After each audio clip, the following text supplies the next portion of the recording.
LTV news కి స్వాగతం. నేను నాగశ్రీ. బులెటిన్ లో ముందుగా హెడ్లైన్స్. ప్రకాశం జిల్లా పెన్షన్దారులతో ముఖాముఖి నిర్వహించిన ముఖ్యమంత్రి వైఎస్ జగన్మోహన్ రెడ్డి చంద్రబాబుకు ఓటేస్తే పులి నోట్లో తలపెట్టినట్లే అని ఎద్దేవా. అనకాపల్లిలో పర్యటించిన జనసేన అధినేత పవన్ కళ్యాణ్ ఒక్క తప్పు కూడా జరగకూడదన్న ఉద్దేశంతో 3 పార్టీలు కలిశాయని స్పష్టీకరణ.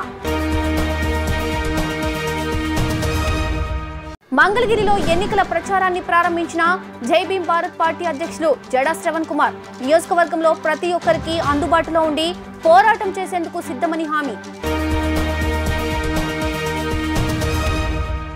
ఇక డీటెయిల్స్ చూస్తే, రాజకీయాలు ఇప్పుడు పాతాళానికి వెళ్లిపోయాయని, విలువలు లేని, విశ్వసనీయత లేని రాజకీయాలు వచ్చేశాయని ముఖ్యమంత్రి వైఎస్ జగన్మోహన్ రెడ్డి అన్నారు. అవ్వాతాతల గురించి పట్టించుకోవాలంటే ప్రేమ ఉండాలని, చంద్రబాబుకు అవ్వాతాతల మీద ప్రేమే లేదన్నారు. చంద్రబాబుకు ఓటు వేస్తే పులి నోట్లో తలపెట్టినట్లని ఆయన సూచించారు. సీఎం జగన్ మేమంతా సిద్ధం బస్సు యాత్ర 11వ రోజు ప్రకాశం జిల్లాలో కొనసాగుతోంది. ఈ సందర్భంగా సీఎం జగన్ అక్కడ ప్రజలతో ముఖాముఖి కార్యక్రమంలో పాల్గొన్నారు.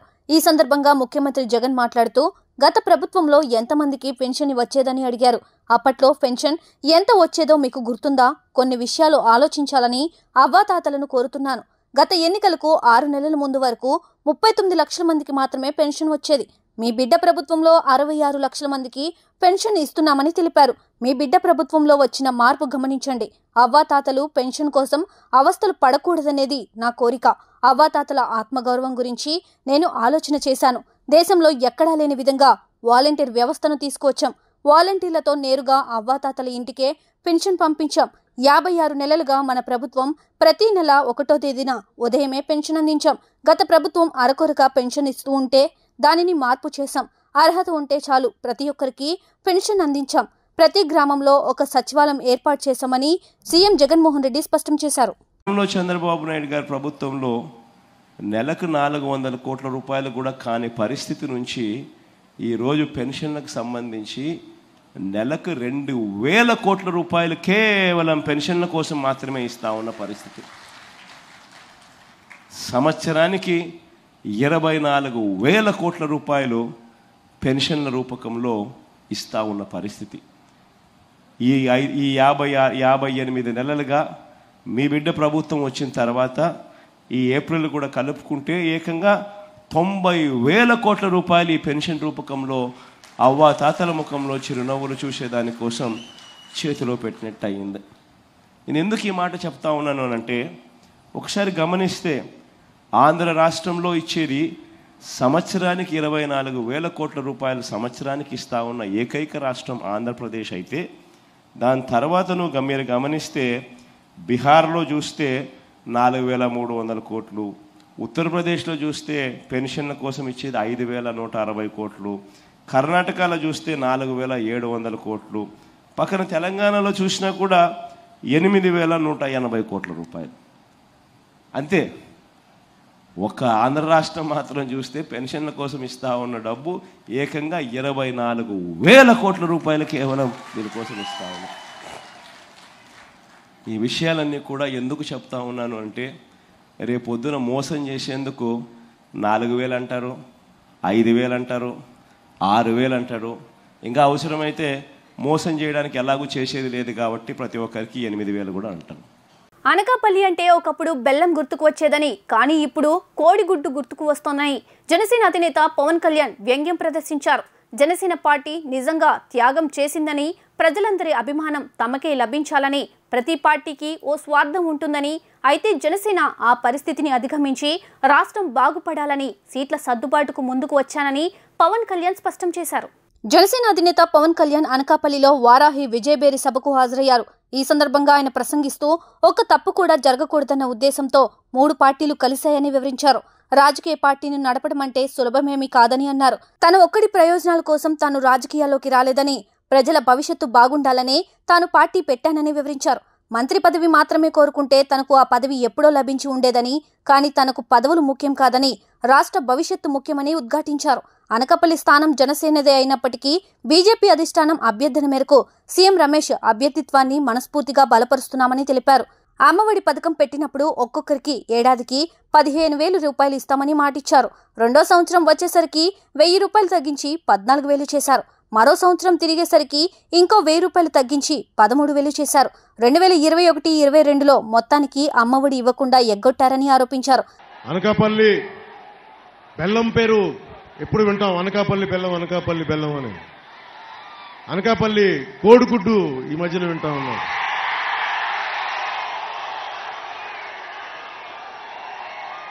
కోడి గుడ్డు పెట్టింది, ఇంకా పొదుగుతా ఉంది. ఈ వైసీపీ కోడి ఒక డిప్యూటీ సీఎంని ఇచ్చింది, 5 పోర్ట్ఫోలియోలకు మంత్రినిచ్చింది, ఒక విప్నిచ్చింది, కానీ 1 కిలోమీటర్ రోడ్డు వేయలేకపోయింది. కోడిగుడ్డు మంత్రి అవినీతి అక్రమాల చట్టాన్ని రాశారు. పాపం ఈ మంత్రి వాళ్ళ నాయకుడి అవినీతి పరుడు అంటే ఈ కోడిగుడ్డు మంత్రి చేసిన అవినీతికి ఆయనే తట్టుకోలేకపోయాడు. అతను కూడా టికెట్ ఇవ్వలేకపోయాడు. లిస్టు చదవమంటారా? కోడిగుడ్డు ముఖ్యమంత్రి, కోడిగుడ్డు మంత్రి చదవ. కొండల్ని కొల్లగొట్టి మట్టి కంకర అమ్మేసుకోవడంలో కోడిగుడ్డు మంత్రి సిద్ధహస్తుడు. మంత్రి ఆయన అనుచరులు రియల్ ఎస్టేట్ వ్యాపారులను బెదిరించి కమిషన్ వసూలు చేయడంలో దిట్ట. రకరకాల బినామీల్ని పెట్టి కసింకోట మండలం, మనకి విశ్వనాథపేట మండలం కసింకోట గ్రామంలో దాదాపు ఎన్ని 100 ఎకరాలు చేశారో. క్వారీల యజమానులు బెదిరించి కమిషన్లు గుంజుకోవడం, రియల్ ఎస్టేట్ వ్యాపారాలతో పాటు ప్రైవేట్ సెటిల్మెంట్లో కూడా ఆరుతేరిపోయారు వీళ్ళు. పాసు పుస్తకాలు ఇవ్వాలన్నా, మ్యూటేషన్లు జరగాలన్నా మంత్రి బినామీల అనుమతి తప్పనిసరి. రేపొద్దున మా ప్రభుత్వం రాగానే ఈ బినామాల సంగతి పడతాం మీకు. మంత్రి బినామీల్లో ఒకరు, కోడిగుడ్డు మంత్రి బినామీల్లో ఒకరు కసింకోట మండలంలో జగనన్న కాలనీలకి ప్రభుత్వంలో ఎక్కువ ధరలకు భూములు కొనుగోలు చేయించి కొంత రైతులకు ముట్ట చెప్పి మిగతాది వాళ్ళ సొంత జేబులు వేసుకున్నారు. మంత్రి బినామీల్లో క్రికెట్ బెట్టింగ్ రాయిళ్లు, మైనింగ్ మాఫియాకి రక్షణ కవచంలో నిలుస్తా ఉన్నారు. 1952 సంవత్సరం నుండి ఇప్పటి వరకు పరిపాలించిన పాలకులు వారి పార్టీల ఎజెండాలను మోసారే తప్ప ప్రజల ఎజెండాలను నిర్వహించలేదని జడా శ్రవణ్ కుమార్ ఘాటుగా విమర్శించారు. రాష్ట్రంలోనే అత్యున్నతంగా ఉన్న ఎస్సీ, ఎస్టీ, బీసీ, మైనార్టీ చేనేతలకు ఈ ప్రభుత్వం చేసింది ఏమీ లేదని ఆయన ఆగ్రహం వ్యక్తం చేశారు. జై భీమ్ భారత్ పార్టీ అధ్యక్షులు జడా శ్రవణ్ కుమార్ ఆధ్వర్యంలో సీతానగరం బ్యారేజ్ వద్ద నుండి మంగళగిరిలోని అంబేద్కర్ విగ్రహం వరకు భారీ ర్యాలీని, పార్టీ ప్రచార కార్యక్రమాన్ని చేపట్టారు. ఈ సందర్భంగా జై భీమ్ భారత్ పార్టీ వ్యవస్థాపకులు మంగళగిరి ఎమ్మెల్యే అభ్యర్థి జడా శ్రవణ్ కుమార్ మాట్లాడుతూ మంగళగిరి నియోజకవర్గ హద్దులు కూడా తెలియని వైఎస్ఆర్సీపీ అభ్యర్థి మురుగుడు లావణ్యకి హైదరాబాద్ లో ఉండే నారా లోకేష్ కి ఓటు వేస్తే ప్రజలకు అందుబాటులో ఉండరని విమర్శించారు. మంగళగిరి నియోజకవర్గంలో ఉన్నతమైన విద్యావంతులు 75% మంది ఉన్న బడుగు బలహీన వర్గాలకు, చేనేతలకు ఈ ప్రభుత్వం సరైన ఉపాధి కల్పించలేకపోయిందని ఆగ్రహం వ్యక్తం చేశారు. ప్రజల సమస్యలు తెలియని వైఎస్ఆర్సీపీ అభ్యర్థి ప్రజల వద్దకు వెళ్లి ఓటు వేయమని ఎలా అడుగుతున్నారని ప్రశ్నించారు. రాజ్యాంగ స్ఫూర్తితో మంగళగిరి నియోజకవర్గంలో ప్రతి దళిత బిడ్డలను, ముస్లిం మైనార్టీలకు ఏ సమస్య వచ్చినా అందుబాటులో ఉండి పోరాడేందుకు సిద్ధమని హామీ ఇచ్చారు. చదువుకున్నటువంటి అభ్యర్థులు ఉన్నటువంటి నియోజకవర్గంగా బడుగు బలహీన వర్గాలు, దళిత వర్గాలు 75% ఉన్నటువంటి నియోజకవర్గంగా ఈ రాష్ట్రంలోనే అత్యున్నతమైనటువంటి వసతులు ఉన్నటువంటి నియోజకవర్గంగా, వనరులు ఉన్నటువంటి నియోజకవర్గంగా ఉన్న ఈ నియోజకవర్గం ఈ రోజున పట్టుమని 10 మందికి ఉపాధి కల్పించే ఒక ఫ్యాక్టరీకి పెట్టడానికి నోచుకునే నియోజకవర్గంగా మిగిలిపోయింది. ఇక్కడ ఉన్నటువంటి చేనేత కార్మికులు, ఇక్కడ ఉన్నటువంటి దళిత బిడ్డలు, ఇక్కడ ఉన్నటువంటి ముస్లిం బిడ్డలు, ఇక్కడ ఉన్నటువంటి మైనార్టీ బిడ్డలు, ఇక్కడ ఉన్నటువంటి క్రిస్టియన్లు, ఇక్కడ ఉన్నటువంటి బీసీలు ఏదో కొద్ది మంది ఉన్నత వర్గాలు తప్ప మిగతా అందరూ కూడా కన్నీళ్లతోటి కాలం గడిపేటి పరిస్థితి ఎంత దురదృష్టకరం. ఒక్కసారి ప్రజలందరూ ఆలోచించమని కోరుతున్నాను. 2014 నుంచి 2024 వరకు ఈ మంగళగిరిని పరిపాలించినటువంటి ఎమ్మెల్యేగా ఉన్నటువంటి ఒక వ్యక్తి ఆళ్ల రామకృష్ణారెడ్డి ఏం చేశాడు ఈ నియోజకవర్గానికి అడుగుతున్నా. కొన్నాళ్ళేమో జగన్మోహన్ రెడ్డి పాదయాత్రకి వాటర్ సప్లై చేసి భోజనాలు సప్లై చేశాడు. కొన్ని సంవత్సరాలేమో మంగళగిరి కాన్స్టిట్యున్సీలో తనకున్నటువంటి వ్యవసాయం చేస్తూ కరకట్ట కమలహాసన్గా నటించడం తప్ప ప్రజలకు చేసిన సేవ ఏమి లేదు. ఈ రోజు మంగళగిరి కాన్స్టిట్యున్సీలో 2014 నుంచి 19గా మినిస్టర్ గా ఉన్నటువంటి నారా లోకేష్ ఈ రోజు ఈ కాన్స్టిట్యున్సీకి ఏం చేశాడో ఆయనకే తెలియదు. మంగళగిరి కాన్స్టిట్యున్సీలో ఉన్నటువంటి సమస్యలుగానే ఉండిపోయింది. ఈ రాష్ట్రంలో 4 మండలాలు అమరావతిలో ఉన్నటువంటి తాడికొండలో ఉన్నటువంటి రాజధాని ప్రాంతాలుగా ఉంటే ఈ రోజు ఆ రైతులందరూ అల్లూరు రామచంద్రని బాధపడుతుంటే కనీసం ఒక ముఖ్యమంత్రి కొడుకుగా ఉండి ఒక మంత్రిగా ఉండి కనీసం మంగళగిరి కాన్స్టిట్యున్సీని నీ సామాజిక వర్గాన్ని తప్ప బడుగు బలహీన వర్గాలను కానీ నిరుపేదలను కానీ వారి కష్టానికి వాళ్ళకు వదిలేసి ఈ రోజు తగుదనమ్మా అని ఓటు అడగటానికి ఏ ముఖం పెట్టుకుని వస్తున్నావు నారా లోకేష్ అని అడుగుతున్నా. అమ్మా లావణ్య, మీకు ఈ కాన్స్టిట్యున్సీ గురించి ఏం అవగాహన ఉంది? ఈ రోజు మీ మామగారు మంత్రినో మా తాతగారు ముఖ్యమంత్రినో ఈ కాన్స్టిట్యున్సీలోకి వచ్చి పట్టుమని 10 దళితులలో కనీసం సమస్యలు ఎలా ఉంటాయో తెలియని మీరు ఈ కాన్స్టిట్యున్సీలో ఓటు అడిగే హక్కు ఎలాగుంటుంది? ప్రజలు ఎన్నికల కోడ్ ఆదేశాలను అతిక్రమిస్తే కఠిన చర్యలు తప్పవని సీఏ వెంకట్రావు స్పష్టం చేశారు. ఎన్నికల దృష్టి అధికారుల ఆదేశాల మేరకు ప్రజల వాహనాలను తనిఖీ చేస్తున్నామని వెల్లడించారు. Mangalagiri town CA Srinivasarao, SI Khajababu, Mangalagiri rural CA Venkatrao, SI Kranthikiran నేతృత్వంలో మంగళగిరిలోని పలు ప్రాంతాల్లో పోలీస్ బృందాల ఆధ్వర్యంలో వాహనాలను తనిఖీలను ముమ్మరంగా నిర్వహించారు. ఈ సందర్భంగా వారు మాట్లాడుతూ ఎన్నికల కోడ్ అమల్లో ఉన్నందున మీ కార్లు, ద్విచక్ర వాహనాలు తనిఖీలు నిర్వహిస్తున్నట్లు తెలియజేశారు. చట్ట ప్రకారం కాకుండా ప్రజలు ఎన్నికల ఆదేశాలు అతిక్రమిస్తే కఠిన చర్యలు తప్పవని వారు హెచ్చరించారు. బెదిరింపులకు భయపడేది లేదని నవరం కాంగ్రెస్ పార్టీ రాష్ట్రంలో అన్ని నియోజకవర్గాల్లో పోటీ చేస్తుందని నవరం కాంగ్రెస్ పార్టీ రాష్ట్ర ప్రచార కార్యదర్శి డాక్టర్ నాగేశ్వరరావు అన్నారు. ఎన్డీఏ కూటమిలోని జనసేన పార్టీ నాయకులు బెదిరిస్తే నవరం కాంగ్రెస్ పార్టీ బెదిరిపోదని తేల్చి చెప్పారు. మంగళగిరిలోని ఐబీఎన్ ప్రెస్ క్లబ్ లో జరిగిన విలేకరుల సమావేశంలో నవరం కాంగ్రెస్ పార్టీ రాష్ట్ర ప్రచార కార్యదర్శి డాక్టర్ డి నాగేశ్వరరావు మాట్లాడుతూ జనసేన పార్టీ నాయకులు ఎంపీ బాలశౌరి విజయవాడ ఐలాపురం హోటల్ దగ్గర నగరం కాంగ్రెస్ పార్టీ రాష్ట్ర అధ్యక్షులు షేక్ జలీల్ ని మాట్లాడడానికి పిలిచి తన అనుచరులతో గన్తో బెదిరించి 10 బి ఫారంలు తీసుకువెళ్లారని ఆరోపించారు. తమ పార్టీ ఎన్నికల గుర్తు బకెట్ వచ్చిందని దీనివలన జనసేనకు నష్టం కలుగుతుందనే దురుద్దేశంతో బెదిరిస్తున్నారని విమర్శించారు. బెదిరిస్తే బెదిరిపోమని తెలిపారు. ఈ మేరకు విజయవాడ గవర్నర్పేట పోలీస్ స్టేషన్లో డీజీపీ కార్యాలయంలో డీజీపీకి ఫిర్యాదు చేశామని తెలిపారు.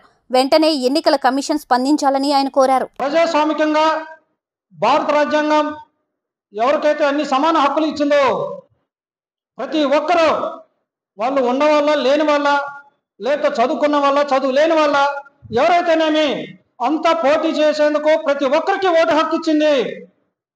అట్లనే ప్రతి ఒక్కళ్ళు పోటీ చేసే హక్కు కూడా ఇచ్చింది.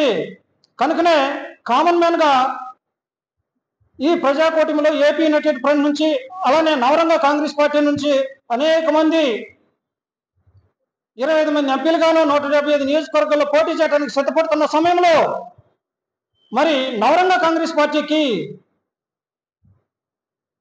జాతీయ ఎన్నికల కమిషన్ బకెట్ గుర్తు ఇవ్వటం, ఈ జనసేన వాళ్ళు బకెట్ గుర్తు గ్లాస్ గుర్తు ఒకటే విధంగా ఉన్నది కనుక మీరు పోటీ చేయొద్దు, మీరు పోటీ చేస్తే మేము నష్టపోతాము అని మా అధ్యక్షుడు జలీల్ గారిని బెదిరించడం జరిగింది. ఇది ప్రజాస్వామికం కాదు. మేము ఒకటే చెప్తున్నాం, మీరు ఆ సంఘటనలో ఏం చేశారో అంటే 8 శాసనసభ బీ ఫామ్స్ అట్లనే 2 పార్లమెంటు బీ ఫామ్స్ తీసుకెళ్ళటం జరిగింది. కనుక మాకు తిరిగి ఎక్కడైతే మేము పోలీసు వారికి రిప్రజెంటేషన్ ఇచ్చున్నామో వాళ్ళకు అందజేస్తే ఇది చాలా మర్యాదపూర్వకంగా ఉంటుంది. లేకపోతే ఇది రాష్ట్ర వ్యాప్తంగాను మరియు దేశవ్యాప్తంగాను సంచలనం కాబోతుంది. అయ్యా బాలశౌరి గారు, ఇది పద్ధతి కాదు. మీరు సీనియర్స్, అలానే పవన్ కళ్యాణ్ గారు, అట్లనే నాదెండ్ల మనోహర్ గారు, this not the way you doing. ఒక కామన్ పీపుల్ పోటీ చేస్తుంటే మీకెందుకు భయం? ఎన్డీఏ కూటమిని భూస్థాపితం చేసి ఇండియా కూటమి అభ్యర్థులను గెలిపించాలని సిపిఐ పార్లమెంట్ ఎంపీ అభ్యర్థి జంగాల అజయ్ కుమార్ పిలుపునిచ్చారు. నరేంద్ర మోడీ రాముని పేరుతో మతాన్ని రెచ్చగొడుతూ మతోన్మాదంతో మరోసారి అధికారంలోకి రావాలని చూస్తున్నారని ఆయన విమర్శించారు. గుంటూరు పార్లమెంటు సిపిఐ అభ్యర్థిగా జంగాల అజయ్ కుమార్ ఎన్నికైన సందర్భంగా మంగళగిరిలోని వేములపల్లి శ్రీకృష్ణ భగవాన్ కార్యాలయంలో విలేకరుల సమావేశాన్ని నిర్వహించారు. ముందుగా ఇండియా కూటమి గుంటూరు పార్లమెంటు అభ్యర్థిగా ఎన్నికైన జంగాల అజయ్ కుమార్ని సిపిఐ నియోజకవర్గ కార్యదర్శి చిన్ని తిరుపతయ్య శాలువాతో సత్కరించి అభినందనలు తెలియజేశారు. ఈ సందర్భంగా చిన్ని తిరుపతయ్య మాట్లాడుతూ గుంటూరు జిల్లా పార్లమెంటు అభ్యర్థిగా సిపిఐ రాష్ట్ర కార్యదర్శి జంగాల అజయ్ కుమార్ పోటీ చేయుచున్నారని తెలియజేశారు. ఇండియా కూటమి అభ్యర్థులైన ఎంపీ అభ్యర్థి జంగాల అజయ్ కుమార్, మంగళగిరి ఎమ్మెల్యే అభ్యర్థి జొన్న శివశంకర్లను అత్యధిక ఓట్లతో గెలిపించాలని విజ్ఞప్తి చేశారు. అట్లాగే అసెంబ్లీకి మన సిపిఎం అభ్యర్థిగా జొన్న శివశంకర్ గారిని మరి రోజు పోటీ చేయడం జరుగుతుంది. ఆయన జొన్న శివశంకర్ నుండి సిపిఎం అభ్యర్థిని కూడా అందరూ కూడా పోటీ ఓట్ని శక్తిపడాలి, నక్షత్రం గుర్తుకి వేటేయాలని, అదేవిధంగా పార్లమెంట్ అభ్యర్థి జంగాల అజయ్ కుమార్ గారికి కంకిపడ గుర్తు వేసి అమూల్యమైన ఓట్లు వేసి గెలిపించి మరి సామాన్య ప్రజల పక్షాన మరి ప్రజా సమస్యల పట్ల నిరంతరం పోరాడుతున్నటువంటి వామపక్షాల పార్టీ అభ్యర్థులైనటువంటి జంగాల అజయ్ కుమార్ గారిని ప్రజాస్వామ్యాన్ని గెలిపించాల్సిన కోరుతూ ఈ రోజు సిపిఐ కార్యాలయం చేసినటువంటి మన జంగాల అజయ్ కుమార్ కి సిపిఐ నియోజకవర్గ సమితి తరఫున అపూర్వ స్వాగతం పలుకుతూ వారి విజయానికి మళ్ళీ సిపిఐ నియోజకవర్గ సమితి కృషి చేస్తుందని చెప్పి ఎంతగా తెలియజేస్తూ వాళ్ళ విజయం కృషి కోసం ప్రతి ఒక్క సిపిఐ కార్యకర్త పనిచేసి ప్రజలతో మమేకమై ప్రజలు ఉంది ఈ యొక్క సిపిఐ యొక్క కంకిపడాలి, అదేవిధంగా సిపిఎం యొక్క నక్షత్రానికి ఓట్లు వేసే విధంగా మన కార్యకర్తలు కూడా పనిచేసి ఇతర అభ్యర్థుల్ని గెలిపించాలని ఈ సందర్భంగా కోరుతూ ప్రజలకు విజ్ఞప్తి చేస్తారు. నువ్వు రాకముందు గ్యాస్ రేట్ ఎంత, నువ్వు వచ్చినాక గ్యాస్ రేట్ ఎంత, నువ్వు రాకముందు పెట్రోల్ డీజిల్ రేట్ ఎంత, నరేంద్ర మోడీ అయినటువంటి నువ్వు వచ్చినాక రేట్ ఎంత, నువ్వు రాకముందు పరిశ్రమలు ఎన్ని ఉన్నాయి, ఇవాళ ఎన్ని ఉన్నాయి, అలాగే కార్మికుల యొక్క రక్షణగా ఉన్నటువంటి కార్మికుల కోడ్లు 40 ఉంటే వాటి 4కి కుదించి కార్మికుల హక్కుల మొత్తాన్ని కూడా హరించి వేసి ప్రభుత్వ రంగం మొత్తాన్ని అమిత్ గౌతమ్ అదాని అప్పచెప్తా ఉన్నాడు. అలాగే గౌతమ్ అదాని అప్పచెప్తా ఉన్నాడు, ముఖేష్ అంబానీకి అప్పచెప్తా ఉన్నాడు. ఆఖరికి టెలికాం, రైల్వే, విమానయానం, ఇస్రో ఇలా లెక్క పెట్టుకుంటూ పోతే ఒక్క ప్రభుత్వ రంగ సంస్థ కూడా ప్రభుత్వ ఆధీనంలో లేకుండా చేసి తన గుజరాత్ పెట్టుబడుల స్వార్థానికి భారతదేశ ఆర్థిక పారిశ్రామిక వ్యవస్థల్ని బలిదానంగా ఇవ్వటం అనేది మనం చూస్తా ఉన్నాం. ఈ రోజుల్లో స్ఫూర్తిదాతలుగా ఉన్నటువంటి ఎందరో మహానుభావులపై విషపూరిత ప్రచారం చేస్తూ వారి మీద బురద జల్లడమే లక్ష్యంగా సమాజంలో కొంతమంది తయారయ్యారని ప్రముఖ కవి, రచయిత రావి రంగారావు ఆవేదన వ్యక్తం చేశారు. ఇటువంటి అపరాధుల కారణంగా భవిష్యత్తు తరాల్లో స్ఫూర్తిదాతలు అని చెప్పుకునే వీలు లేకుండా పోతుందని ఆయన పేర్కొన్నారు.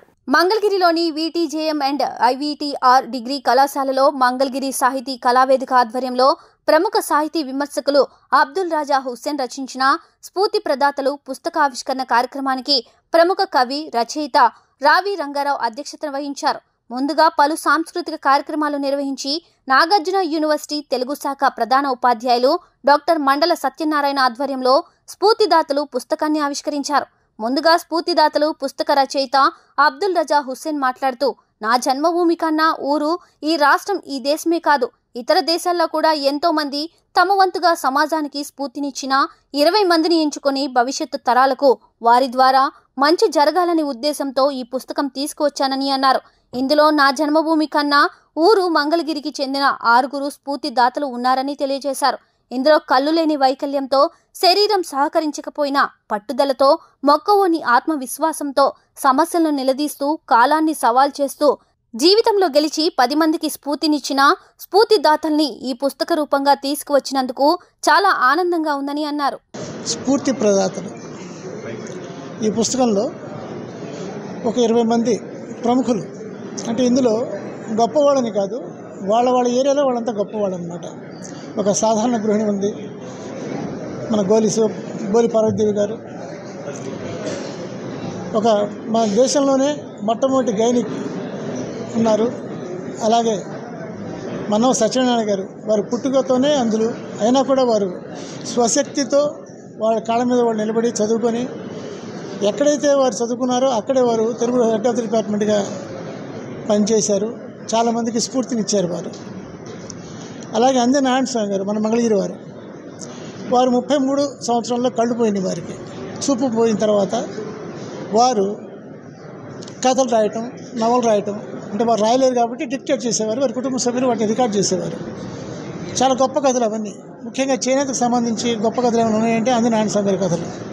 అలాగే పూసపాటి నాగేశ్వరరావు గారు చింతకింది కనుక హై స్కూల్లో వారు తెలుగు మాస్టారు, మా అందరికి పాఠాలు చెప్పారు. 70వ సంవత్సరంలో వారు అవధానం చేశారు. 70వ సంవత్సరంలో మనసును కేంద్రీకరించడం అంటే చిన్న విషయం కాదు. అది మహానుభావులకే సాధ్యమవుతుంది. అలాంటిది పూసపాటి నాగేశ్వరరావు గారు అవధానం చేసి ఆ కొత్త పర్వాన్ని సృష్టించారన్నమాట. అలాగా ఈ పుస్తకంలో మొత్తం ఉన్న 20 మంది కూడా ఒక ప్రిన్సిపల్ సెక్రటరీ ఉన్నారు.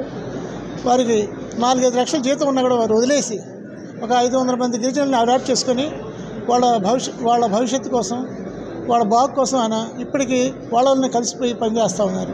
వస్తాయి ఇంకా చాలామంది ఉన్నారు మనకు స్ఫూర్తి ప్రదాతలు. ఈ 20 పుస్తకాల్లో యాదృచ్ఛికంగా మంగళగిరి వాళ్ళు దాదాపు 4-5 వచ్చారు. ఇలా రావడం కూడా నాకు సంతోషంగా ఉంది. ఎందుకంటే నేను కూడా మంగళగిరి చెందినవాడిని కాబట్టి, మంగళగిరి నుంచి వచ్చాను కాబట్టి, ఈ మట్టిలో నుంచి పుట్టాను కాబట్టి ఈ మట్టి వాసన నేను 10 మందికి తెలియజేయడం అనేది నాకు అదృష్టంగా భావిస్తున్నాను. ఈ సందర్భంగా అందరికీ నమస్కరిస్తూ, మేం పొమ్మన్న నేతలను చంద్రబాబు రమ్మంటున్నారని, వాళ్లకు టికెట్ ఇచ్చి ఎన్నికల్లో నిలబెడుతున్నారని మంత్రి అంబటి రాంబాబు విమర్శించారు. లావు శ్రీకృష్ణదేవరాయలు, జంగా కృష్ణమూర్తి మా పార్టీ నుండి వెళ్లి సైకిల్ ఎక్కారని గుర్తు చేశారు. టీడీపీకి అభ్యర్థులే దొరకట్లేదని ఎద్దేవా చేశారు. చంద్రబాబు పవన్లపై తాను విమర్శలు చేశానే తప్ప ఏనాడు వారిని తిట్టలేదని చెప్పారు. అయితే చంద్రబాబు మాత్రం దిగజారి మాట్లాడుతున్నారని అంబటి మండిపడ్డారు. ఈ సందర్భంగా ఏర్పాటు చేసిన విలేకరుల సమావేశంలో మంత్రి అంబటి మీడియాతో మాట్లాడుతూ అసలు చంద్రబాబు పార్టీలో పోటీ చేసేందుకు నేతలే లేరని ఎద్దేవా చేశారు. మేము వదిలేసిన వ్యక్తులకు టీడీపీలో టికెట్ ఇచ్చి పోటీ చేయిస్తున్నారని సెటైర్లు వేశారు. చంద్రబాబు సభలన్నీ అట్టర్ ఫ్లాప్ అని ఆరోపించారు. సందుల్లో మీటింగులు పెట్టి జనం రాలేదంటే మీ పరిస్థితి ఏంటో అర్థమవుతుందని అన్నారు. ముఖ్యమంత్రి వైఎస్ జగన్మోహన్ రెడ్డి విమర్శించే నైతిక అర్హత చంద్రబాబుకు లేదని మండిపడ్డారు. ఎక్కడ పదవులు అనుభవించి ఇప్పుడు ఎక్కడ మాట్లాడుతున్నారో టీడీపీ నేతలు తెలుసుకోవాలని ఆయన సూచించారు. చంద్రబాబు నాయుడు గారు నేనేదో అన్నాను, బావురుమని ఏడ్చాడు. నేను అనలేదురా బాబు అంటే వినలా. తర్వాత తెప్పించుకున్నాడు. మీరు చూశారుగా, బావురుమని ఏడుస్తూ ఉంటాడు. అది నేనే అన్నానని, నేను అనలేదని తెలుసుకున్న తర్వాత మళ్ళా మాట్లాడడం, ఇది ఉన్నటువంటి పరిస్థితిని మనవి చేస్తున్నా. ఆయనే కాదు, నారా కుటుంబం మొత్తం ఏడ్చేసింది. అంతేకాదు నందమూరి కుటుంబం కూడా ఏడ్చేసింది. రాంబాబు దొంగ, రాంబాబు అన్నాడని. అన్నదేమో ఎవరో అంటే నా మీద రుద్ది ఈ విధంగా చేస్తున్నాను. నేను ఒక మాట చెప్తున్నా, నేను మీడియాలో చేసేటటువంటి విమర్శలు చాలా సహేతుకంగాను, ధర్మంగాను, గౌరవంగాను ఉండే విధంగా ప్రయత్నం చేస్తాను. అప్పుడప్పుడు నన్ను ఆంబోత్ అంటే చంద్రబాబు ఆంబోతులకు ఆవుల్ని సప్లై చేసేటటువంటి వ్యక్తి అని కూడా అంటాను. అది రియాక్షన్ తప్ప నేను అనేటువంటి మాట కాదనేది కూడా ఈ సందర్భంగా నేను మనవి చేస్తున్నాను. వచ్చాడు సత్యనపల్లి, ముగ్గురు మా ఓల్డ్ ప్రోడక్ట్సే, కొత్త వాళ్ళు ఏం కాదు. మా పార్టీ మా పార్టీలో పుట్టి పెరిగి ఆయన సంకెక్కారు. మళ్ళీ ఆ పార్టీలో వాళ్ళు ఉంటారో లేదో తెలియదు. ఓడిపోయిన తర్వాత వెళ్ళిపోతారు. జగన్మోహన్ రెడ్డి గారి దెబ్బకి తెలుగుదేశం తట్టుకునే పరిస్థితే లేదు. ఈ రాష్ట్రంలో 175 కొట్టి జగన్మోహన్ రెడ్డి గారు ముఖ్యమంత్రి కాబోతున్నాడు. మీరు చూడండి, సర్వేలు చాలా స్పష్టంగా చెబుతున్నాయి. తెలుగుదేశానికి చెందినటువంటి వ్యక్తులు సర్వేలు చేసినా కూడా జగన్మోహన్ రెడ్డి ముఖ్యమంత్రి కాబోతున్నాడని చాలా స్పష్టంగా అర్థమైపోయిన తర్వాత ఈ ఫ్రస్ట్రేషన్ లో అలా కనిపిస్తున్నారు. నేను ఒక సామెత ఉంది, కాపురం చేసేవాడి కళ కళ్యాణం అప్పుడు కాళ్ళగోళ్ళు తీస్తారే అప్పుడే తెలిసిపోతారు అనేటువంటి ఒక సామెత ఉంది. నిజంగా ముఖ్యమంత్రి అయ్యేవాడి కళ కోసూలోను సత్యనపల్లిలోను ఆయనకు వచ్చిన జనాన్ని బట్టే అర్థమైపోతుంది. కుప్పంలో ఆయన గెలవడం కూడా కష్టం. ఇవాళ లోకేష్ చాలా పెద్ద ప్రచారం. ప్రభుత్వ సలహాదారు సజ్జల రామకృష్ణారెడ్డిపై షర్మిల తీవ్ర స్థాయిలో మండిపడ్డారు. వైఎస్ఆర్ బిడ్డను పెయిడ్ ఆర్టిస్ట్ అంటావా అంటూ విరుచుకుపడ్డారు.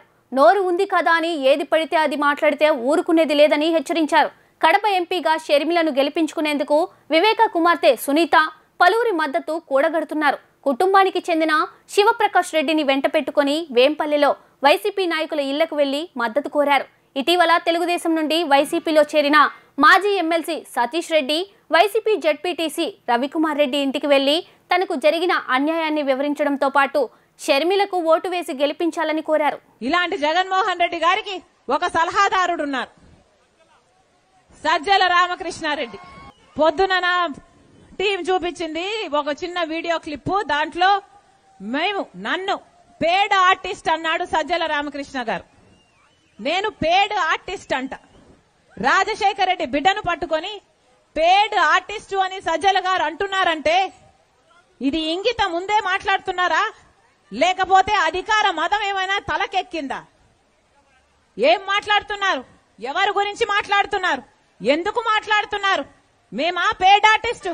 మీరు మీ కొడుకు పేమెంట్ తీసుకొని కదా సోషల్ మీడియాలో నన్ను సునీతను నానా రకాలుగా హింసించింది, ఎన్ని రకాలుగా బెదిరించారు. తిట్టకుండా తిడుతూనే ఉన్నారు, అవమానిస్తూనే ఉన్నారు. ఆఖరికి నేను అసలు వైఎస్ షర్మిల రెడ్డినే కాదంట, రాజశేఖర రెడ్డి గారికి పుట్టనే లేదట, ఆఖరికి విజయమ్మను కూడా అవమానించిన వాడు ఈ సజ్జల.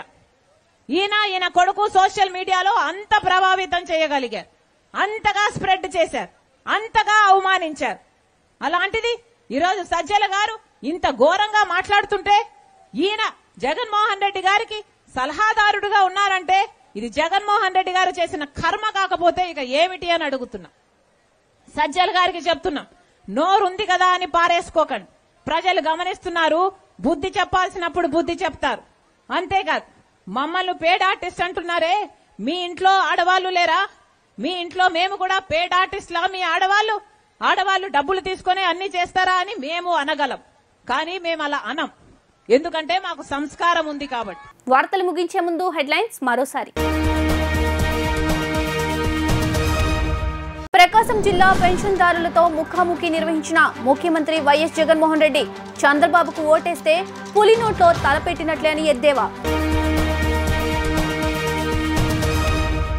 అనకాపల్లిలో పర్యటించిన జనసేన అధినేత పవన్ కళ్యాణ్ ఒక్క తప్పు కూడా జరగకూడదన్న ఉద్దేశంతో 3 పార్టీలు కలిశాయని స్పష్టీకరణ. మంగళగిరిలో ఎన్నికల ప్రచారాన్ని ప్రారంభించిన జై భీమ్ భారత్ పార్టీ అధ్యక్షులు జడా శ్రవణ్ కుమార్ నియోజకవర్గంలో ప్రతి ఒక్కరికి అందుబాటులో ఉండి పోరాటం చేసేందుకు సిద్ధమని హామీ. ఎల్టీవీ న్యూస్ ఇంతటితో సమాప్తం. తిరిగి మరో బులెటిన్లో మళ్ళీ కలుద్దాం. అంతవరకు సెలవు, నమస్కారం.